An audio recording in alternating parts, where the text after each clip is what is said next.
So we have the HTC One S. One of the major features of the One series in general is that we have a much improved camera, and it's real world, so we want to be very quick. So from the lock screen, going into there, it's 0.7 seconds before you can take a picture, and then once we're here, we can do things like video, and we can video and move that around, but also take still shots at the same time. So it's doing both jobs. So then I could go into here, we have the video that I was just finished taking, we also have the photographs I took. But I can go to the video, play the video, and I can play it, but I can also take still photographs from the video.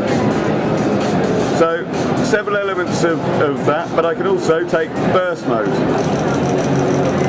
So we can hear the clicks. That's a photo every 0.2 seconds. And then you can either choose whichever one you think is best, or you could say best shots. And it will take the one if there's a moving target where everything's stable the most. There's just real life trying to help you out. Another nice feature to mention here is I can come out of that, and we've got a hard key here for running programs. So you can see the things I've been doing recently, and if I want to get rid of camera, I can get rid of it. I'm going to get rid of that one, it's gone. Just to kind of make life a little bit easier. The camera on here is an 8 megapixel, but it's an f2.0. It's a 28mm wide angle lens, and it's a backlit sensor. And we've been working on the backlit sensor for a few generations of our phones now. I think this is the best yet. The flash is interesting because it's uses the light and proximity sensors to give a 5-stage flash. So it will decide how bright it should be to make the best photograph. We also, within the camera, have a couple of extra cool little things. We have things like HDR, which we use 3 different photographs to take the best of each, and we have a 5 photograph panoramic mode, so you can sweep round for 5 different shots.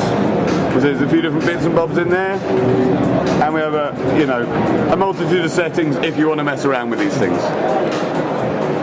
Auto upload is an interesting one.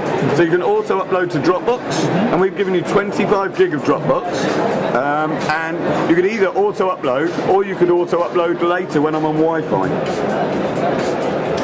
And that's kind of the camera piece. Sorry.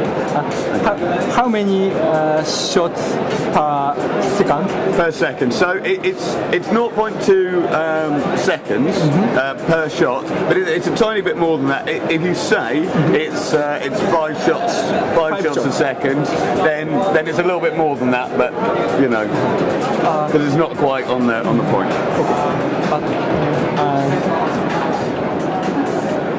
Slow motion video. Slow motion, so we can basically record in full HD at twice the speed. So if I change this, if we move around here to where people are moving around, so if we're in slow motion now and I record,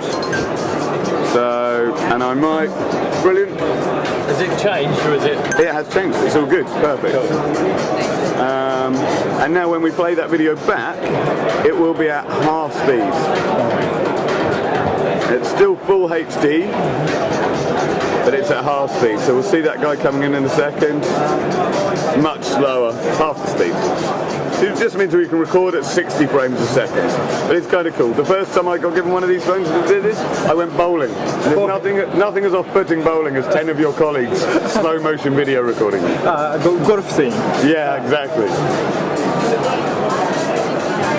Great.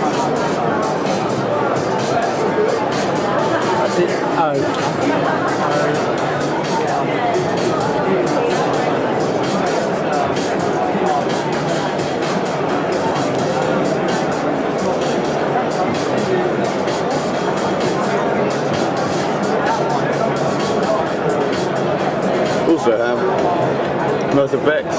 I quite like distortion. I might put myself in here. You can make yourself look really funny. So I quite like that. But my favourite one is depth of field. And with this one, you decide exactly what will be in focus. So I can shrink that down a bit. I can put it just over there. And I can say, That will be in focus, but everything else will be misted out.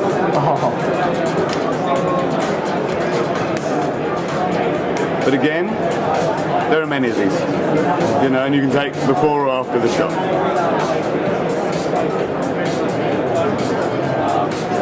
Okay. Thank you, my friend.